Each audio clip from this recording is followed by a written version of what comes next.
सभी का हमारे YouTube चैनल में स्वागत है। बच्चों, आज हम आपके लिए हमारा घर हमारा विद्यालय के अंतर्गत प्रयास पुस्तिका लेके आए हैं, जो कक्षा 6 से 8 हेतु है और यह सत्र 2023-24 के लिए है। यह जो प्रयास पुस्तिका पे कार्य किसे करना है, कक्षा 6वीं के बच्चों को, कक्षा 7वीं के बच्चों को, कक्षा 8वीं के बच्चों को, और कब करना है, यह कार्य आपको ग्रीष्मकालीन अवकाश में पूर्ण करना था।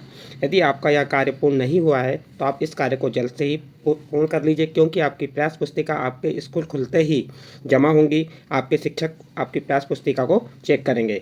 यदि आपने पूर्ण नहीं किया है तो इसे पूर्ण कर लीजिए। तो चलिए देखते हैं हम हमारा घर हमारा विद्यालय का। तो आपको मालूम है कि हमें घर में रह के ही अपने घर को ही विद्यालय बना के पढ़ाई को पूरी करना है। चलिए देखते हैं। और इस पुस्तक को मध्य प्रदेश राज्य शिक्षा केंद्र भोपाल द्वारा सत्र 2022-23 के लिए बनाया गया है। आज हम आपके लिए प्रोजेक्ट कार्य 20 लेके आए हैं। कौन सा प्रोजेक्ट करेंगे आज? प्रोजेक्ट कार्य 20। प्रोजेक्ट कार्य 20 में क्या दिया है? भोजन पर प्रोजेक्ट कार्य अपने माता पिता अभिभावकों के सहयोग से पूर्ण कीजिए। जो भोजन करते हैं आप, उस भोजन पे जो प्रोजेक्ट कार्य आपको करना है, इसके लिए आपको आपके माता पिता या अभिभावक, आपके जो पालक हैं, उनके सहयोग से आपको इसे पूर्ण करना है। इसका पहला प्रश्न क्या कह रहा है? पहला प्रश्न पढ़िए, क्या कह रहा है? भोजन से हमें कौन कौन से पोषक तत्व प्राप्त होते हैं? प्रश्न क्या है आपका? भोजन से हमें कौन कौन से पोषक तत्व प्राप्त होते हैं? तो आप बता देंगे। उत्तर में क्या होगा? भोजन से हमें प्रोटीन, वसा, कार्बोहाइड्रेट, विटामिन तथा खनिज लवण इत्यादि पोषक तत्व प्राप्त होते हैं। तो ये आपका प्रश्न नंबर 1 का उत्तर कंप्लीट होता है। इसी प्रकार प्रश्न नंबर 2 क्या कह रहा है? प्रश्न नंबर 2 कह रहा है पौधों से प्राप्त होने वाले खाद्य पदार्थों के नाम लिखिए। क्या कह रहा है? पौधों से प्राप्त होने वाले खाद्य पदार्थों के नाम लिखिए। तो आपको जो पौधों से जो खाद्य पदार्थ प्राप्त होते हैं उनके नाम बताना है। चलिए, पौधों से प्राप्त होने वाले खाद्य पदार्थ जैसे फल हो गए, सब्जियां, चावल, दाल, चना इत्यादि। तो ये आपके क्या हो गए? पौधों से प्राप्त होने वाले खाद्य पदार्थों के नाम हो गए। नेक्स्ट चलिए आगे देखते हैं। प्रश्न नंबर 3 क्या कह रहा है? पोषक तत्वों की कमी से होने वाले रोगों के नाम सारणी में लिखिए। जो पोषक तत्व होते हैं उनकी यदि आपको कमी होती है तो उससे कौन कौन से रोग होते हैं, उनके नाम आपको सारणी में बताना। जैसे यहाँ सारणी बनी हुई, यहाँ क्या दिया है? क्रमांक दिया है, पोषक तत्व दिया है और होने वाले रोग।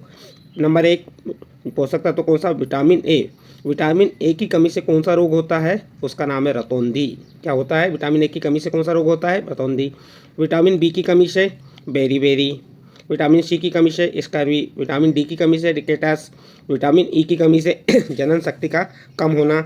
और आयोडीन जो पोषक तत्व आयोडीन कमी से क्या होता है? घेंघा रोग।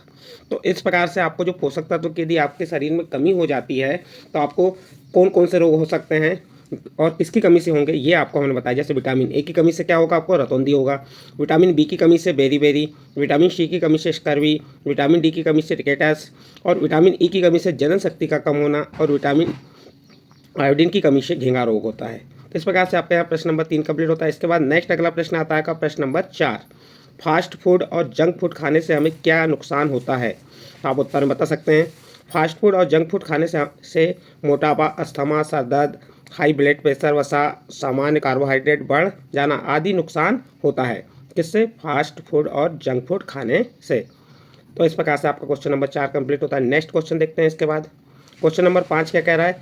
अंकुरित अनाज, रेशेदार फलों, सब्जियों एवं सलाद को प्रतिदिन खाने में शामिल करने से होने वाले लाभ को लिखिए।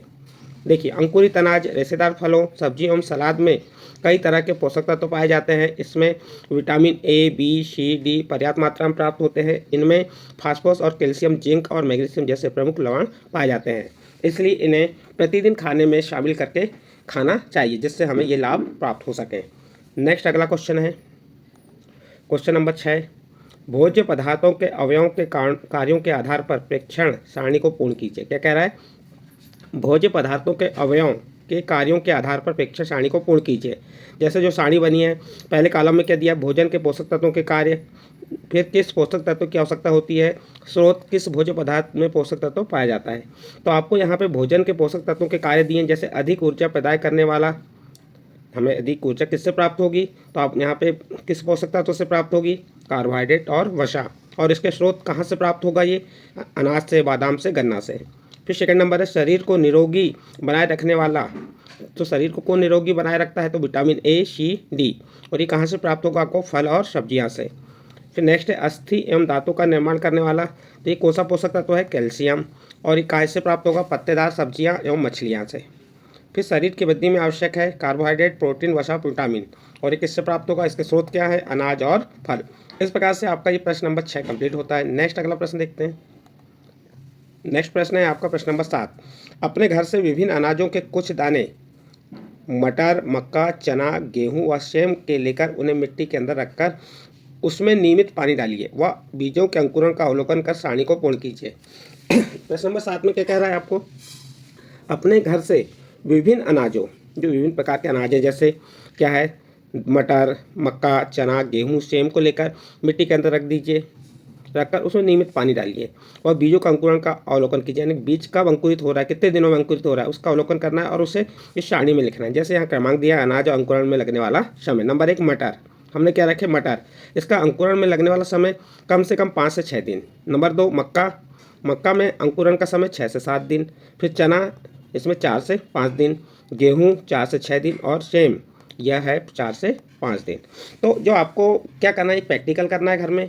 ये मटर है, मक्का, चना, गेहूँ, सेम, इनके दानों को आपको मिट्टी में के अंदर दबा देना है और नियमित पानी डालिए। उसके बाद आप काउंट कीजिए कि कौन सा अनाज या कौन सा दाना कितने दिन में निकल रहा है और उसे इस सारणी में आपको भरना है। इस प्रकार से आपका ये प्रोजेक्ट कार्य यहाँ पे पूर्ण होता है। आपका कौन सा प्रोजेक्ट था? प्रोजेक्ट 20। यदि बच्चों आपको ये प्रोजेक्ट 20 समझ आया हो तो आप हमारे चैनल को सब्सक्राइब कीजिए, लाइक कीजिए एवं अन्य ग्रुप में शेयर जरूर कीजिए।